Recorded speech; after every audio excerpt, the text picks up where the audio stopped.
Hi guys, today we are going to be taking a look at my husband's pumpkin patch. Somebody asked me to make this video, so here it is. Honestly, I have nothing to do with growing these pumpkins. My husband does all of the work, but I'm going to show you guys how they're doing anyway. Also, this was filmed a few weeks ago, so they are a bit further along than what you see here in this video.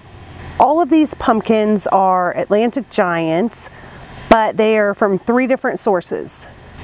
Some are from this place my husband found online, and I can't recall the name right this moment, but they sell pumpkin seeds that are from pumpkins that reached large weights.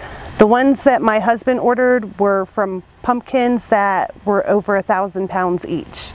Some of the seeds were from Baker Creek, and the rest were from Livingston Seed Company. Even though they are all supposed to be the same variety, Atlantic Giant, they are all different. Some of the pumpkins started out dark green when they were just little baby pumpkins, and others were yellow.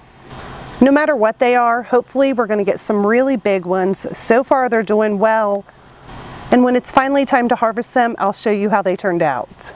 If you guys remember, last year I grew glass gem corn. Well, I saved all of the seeds, and my husband planted them all out here. We had enough seeds for a pretty big patch, and of course I will show them to you once we harvest them. Hopefully we'll get a lot of really pretty colors. Glass gem corn is very beautiful. And that's it for this video. Thank you guys for watching, and I'll talk to you next time. Bye.